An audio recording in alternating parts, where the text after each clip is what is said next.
So welcome back to another episode, and this episode is all about the game hype that we are going into in 2026. The new beginnings. We are wrapping up the year 2025. How has the year been for you? Has it been a good year, a bad year? Was it a good year for video games, a bad one for you? Let me know down below. I will say that 2025 was a very surprising year in a lot of different ways. There's a lot of good, there's a lot of bad, but overall, it was a good year for me personally, and especially for video games. I was going in thinking it'd be a lighter year, and it wasn't light. There was so many big banger games, and the year is kind of winding down now, and as I look forward, there's quite a few games in 2026 I'm personally looking forward to. Take that! Phew! Right on! How you like this? Got it! Now, the first game I want to talk about is Dragon Quest VII Reimagined.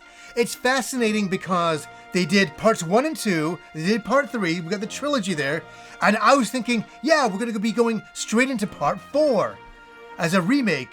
And it's like, no, put that on hold, we're going straight to 7. And it's like, what? They didn't go to 8 or any of the, 6 or 5. I was like, fascinating. And so they just went to 7.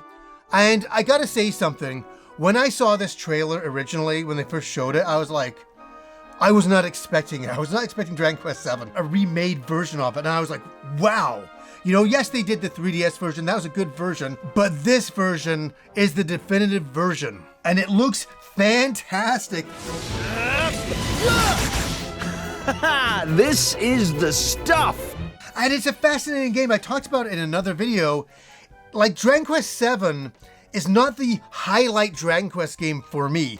I enjoyed the game quite a lot. It was a very long game. I originally played it on the PS1 when it was called Dragon Warrior 7. It had the Dragon Warrior name before they finally acquired Dragon Quest with number 8 over here.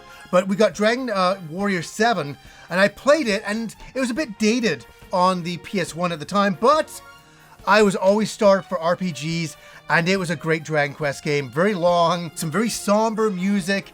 It's a very unusual title. I don't particularly love the character designs, but as I said, when I saw this trailer, it made me super nostalgic. It's funny, you put you originally play a game and you're like, I liked it, but it was okay. And then you give it like 24 years later, you're like, small tier, right? And that's what Dragon Quest VII has done for me. Are you guys looking forward to that game? Let me know down below. You and me battling side by side again. Flame Splitter!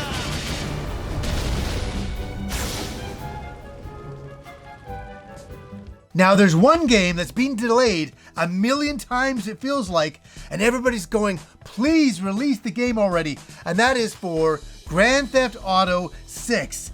Yes, that big game is finally going to come out in 2026. We think it is. I want to say something about delayed games. I have never been upset about a game ever being delayed. I think it's amazing when they delay a game because they know it's not ready. It's not ready. Remember when Cyberpunk came out? They pushed that ahead of time, and if they just taken their time, delayed it some more, people would be upset, but they wouldn't be as upset as when the game came out and was buggy as hell. I love it when a game is delayed. I think it's fantastic. Yes, Metroid Prime 4 was delayed over and over and over again. That was another hilarious one, and this has become a bit funny because of that. Say my city, baby! My city, baby! I want to say something about this game. Are you guys excited about it? I always have this happen with Grand Theft Auto games. I always build up the hype. I'm always like in the whirlwind of hype. I'm always super excited. I go through these different stages with it. And then I get the game and I play it and I always go, well, it's Grand Theft Auto. Everything that I always knew that it would be. I always expect it to almost be something different than what it is, but it's Grand Theft Auto. It's almost like getting hyped for a Street Fighter game and you play it, you're like, well, it's Street Fighter. It can't be anything more than what it should be. I'm more fascinated to see how edgy they will make this game or how unedgy they will make it. I'm fascinated to see what a modern Grand Theft Auto is going to bring to the table. I don't know what that's going to entail, and what are they going to include in it? What's this game going to be about? we still really don't know. That's an amazing trailer, by the way, like jaw-dropping trailer. You just look at it and you're like, I can't believe what I'm seeing. Like, what is this game gonna be about? And I can't wait to pick it up day one, give some first thoughts on it, and just drive around the city and create mayhem. We got this. We got it. Now, I was kind of laughing about this next game because I always pick these games up in the series on different consoles. They've released many tennis games over the years, and the new one is Mario Tennis Fever, and I have the fever to play this game, but something always happens to me when I get these games. They sit on the shelf, and I never play them. And I hate that. I really genuinely do. I always pick up games and I'm like, I have an aspiration to play them and to have some fun with them. And the thing is there's never anybody to play these tennis games with. I don't really bug Kim because she's usually working on a big RPG. Hey, you want to play this tennis game with me? But it's one of those ones that I aspire to play, and hopefully I will get some more friends in my life to play Mario Tennis with. Are you guys excited about this? I know they always release the soccer games and the tennis games, and I always kind of get hyped up by it. I really like the characters. I love the fun of it. I like the games themselves, and I'm looking forward to one day really jumping in and playing them. Now, I was talking to my wife the other day, Kim, and I was saying how excited I was for Resident Evil Requiem. And I'm like, you know what's crazy? I said, I can't believe I'm playing, like, it'll be number 9 that's coming out for Requiem. And it kind of got me going, like, for Final Fantasy. I'm like, the next Final Fantasy that's coming out is going to be, like, Final Fantasy 17. That I finished, 17 Final Fantasies, when that game eventually gets released. But it kind of started, like, making me laugh about Resident Evil Requiem, thinking how many titles. There's going to be a day where I'll be like, Resident Evil 22. The Graveyard Revisited. It's funny. It's funny that we play these games over the years and we love them. And every year there's or every couple of years there's another one in front of it. And oh my God, before I leave this world, how many Final Fantasies will there be? I'll probably get to Final Fantasy maybe 17 or 18, and that'll be it for me. But getting back to Resident Evil here, I gotta say, I don't know what to expect from this game. I honestly went in wanting, as soon as I saw the Raccoon Police Department, I was like, oh, I want some kind of military character to use or anything. And then there's this girl character, and I'm like, okay, cool. You're not like other people, You're quite unique. I'm like, what is this about? Is this another kind of a horror game? Will there be some military aspects to it, or will there be some police aspects to it? I don't know. I'm very much a Resident Evil 2 guy, and I really love playing as those original characters. And yes, there was rumors that Leon was going to be in this game, where the director came out and said, no, he's not in it. So get rid of that rumor right away. And then the Game Awards happened, and then there's Leon Kennedy in all of his glory. You there, Leon? Yeah. And I'm just so happy that we have this girl character having her exploration, and we have Leon Kennedy having his in a brutal manner. And so really thrilled to see that. I think I want a second opinion. The other thing I saw at the Game Awards was Tomb Raider Legacy of Atlantis. And this is a reimagining of the original Tomb Raider game. And I just want to say this. I'm not a hater by any stretch of the imagination, but I really love the original Tomb Raider games. And the bunch of Tomb Raider games that have been released over the last few years have just been a little dark and not really my thing. And this ushers back everything that I loved about Tomb Raider. I just love the character design, I like the world setting. It's really a great reimagining of that original game, and no pun intended, I can't wait to jump in. Yeah, there was a few things shown at the Game Awards. One of them was Ace Combat 8, Wings of Thieves.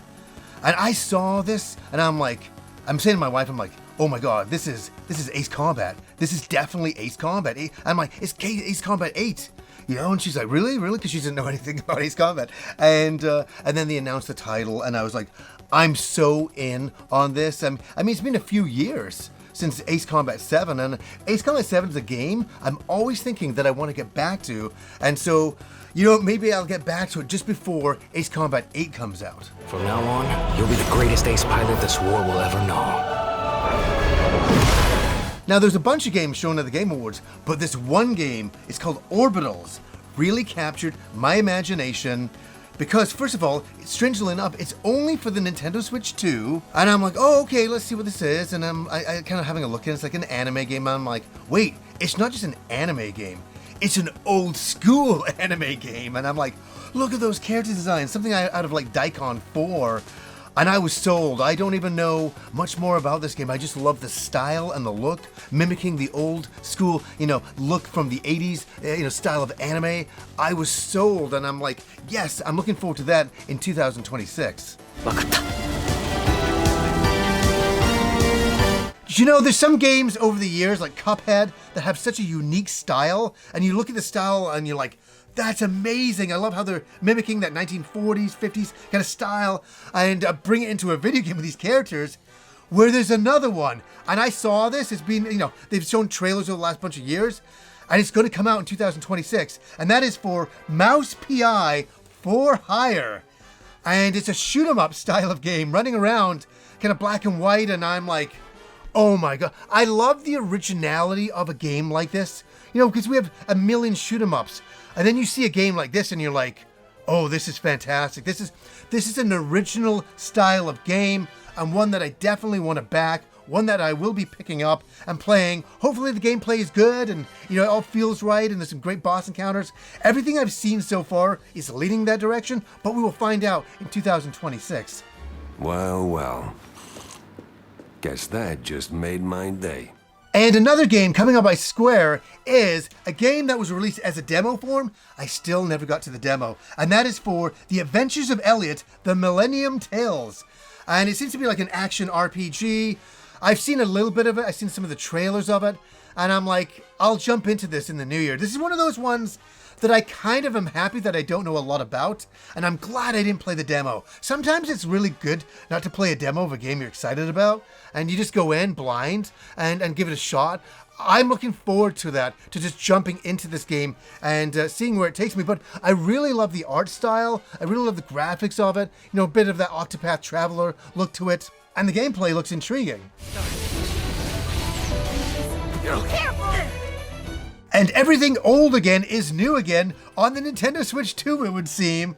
Because guess what? It's only been a couple of years, and they're already bringing back Super Mario Bros. Wonder back to the Switch 2 now. It was on the Switch 1, and I like the game. I know it's a weird game. It's really unusual, but I think that's why I liked it. It's kind of like a drug-fueled... Nintendo's been going on this direction the last couple of years with Donkey Kong Bonanza and Super Mario Bros. Wonder. They're both such surreal games. There's a surrealness to them. And I think it's a little soon to be revisiting Wonder. Yes, there's a whole bunch of enhancements into this new game. Will I be picking it up? Yes, of course I will. I have to go in and see what they're adding, and I really like the original game. As I said, a lot of people didn't like it. They thought, I talked to a lot of people, they're like, it was too weird. It was strange, and I'm like, that's kind of the reasons why I liked it, but I want to see what they bring to the table with the Switch 2 version. And yes, still on the Switch 2, we are getting another Fire Emblem game, and that is for Fortune's Weave. And we've seen a trailer of it, and it's really got that kind of gladiator style of feeling to the game. And as soon as I saw it, I'm like, this is a Fire Emblem game. Look at these character designs. It's funny, you can always see a Fire Emblem game now, and you can always recognize it for the character designs. And as soon as I saw the character designs, I'm like, yep, this is Fire Emblem, and really excited to jump into a new Fire Emblem game on the Switch 2 with the improved hardware. It's going to be fascinating. It's going to be a lot of fun to see how they push the system and how they push these games. I love Fire Emblem, and it's kind of a different look to a Fire Emblem game. It's not as medieval style, but I know Nintendo, they wouldn't go this direction unless they had a plan for it, and everything I've seen from the characters, from the storyline so far, looks very, very interesting. Are you guys picking this game up? Let me know down below. I need the strength to lead my people. Strength enough for a queen!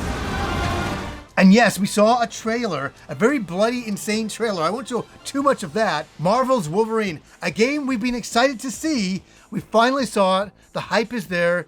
And this is another one I'm going to ask you guys about because I really don't know. I kind of know about my own feelings about it and my close friends, but I don't know about the general masses. are people excited about this game? And I'm genuinely asking because I don't know. I haven't gone in and read any comments on a trailer per se to see if people are excited about this, or people like, no, it's not for me. It doesn't really get that kind of feeling going for me. It's not that kind of gameplay that I was hoping to see. I don't really like the style of it. Cause I ain't no hero. I'm Wolverine. From what I've seen, I'm having a bit of hope, and it looks like something that I am interested in, and I'm looking forward to playing in 2026. Okay, this is gonna sound funny, but my most hyped game for the entire year. This is my most hyped game, Pragmata by Capcom. This is a very unusual style of game, and I gotta say, I saw the trailer, and I was like flabbergasted by the graphics and the gameplay, and I was like, oh my god, I can't wait to get, pick this game up. I can't believe this. And people were like in the comments saying, John, they announced this game like 5 years ago in like 2020, and I'm like, I forgot about that. They'd released a trailer for it that long ago. They've been working on it for like 5 years that I forgot I'd even seen it originally. It's been so long. But what can I say here? Man, I can't believe I am getting shivers from this game because it's so unique and intense, and it's that kind of excitement that I used to get a long time ago when I'd see a new Capcom IP, and I go, whoa, what is this? The graphics are amazing. Yes, the graphics are a powerhouse in this game from what I've seen, but it's the storyline that's fascinating. You kind of wake up and you're on the moon, and there's a little girl trying to help you, and she's an AI robot. I am DI-03367. They are pragmatic. Hang on a second. And she's trying to help you to defend off against the other AI robots, in this base that are hell-bent on killing you.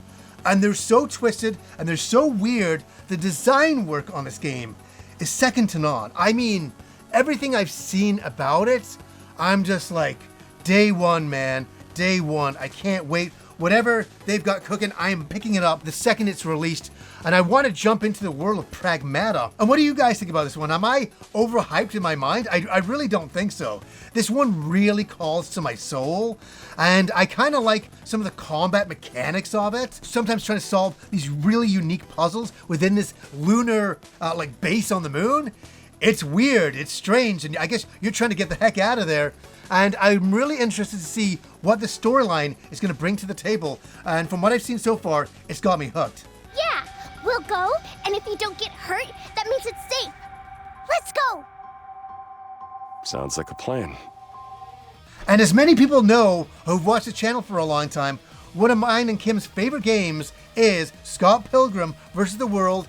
That kind of arcade style of game. It's a side view game. We can level up. You fight wave after wave of enemies. Me and Kim fell in love with it. It was one of the first games we ever played together back in the day when we got together, and we loved it so much. And now they're bringing out a brand new version in 2026 called Scott Pilgrim EX. I already ordered the physical copy of it. It looks great. It's a return to Scott Pilgrim, some different characters.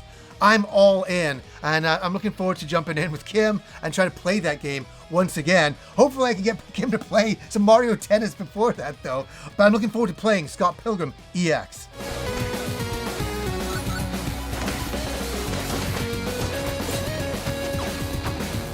And I gotta say, will 2026 be the year of Elder Scrolls 6? Remember all those years ago when we saw the original trailer? I remember seeing the trailer and I thought, it's coming out next year. It's coming out the year after. Nope, it's not coming out for like many, many years after that. So I'm not putting my faith in it, but will we see an Elder Scrolls 6 game in 2026? They say so. And what will it bring to the table? You know how much they've been like milking Skyrim for so many years, and I'm not knocking the game. I loved it so much. But it's the game that they just kept on giving and giving and giving and giving. So to get a new Elder Scroll game, is this really going to happen? And what will it look like? What's it going to bring to the table? I don't know. But I'm really thrilled and excited to see what they are going to do with a brand new Elder Scroll game. Now, last but not least is a very cutesy game on the Nintendo Switch 2. We all saw the trailer of it. Maybe some people have already forgotten about it. It's still in my brain here, and that is for Yoshi and the Mysterious Book.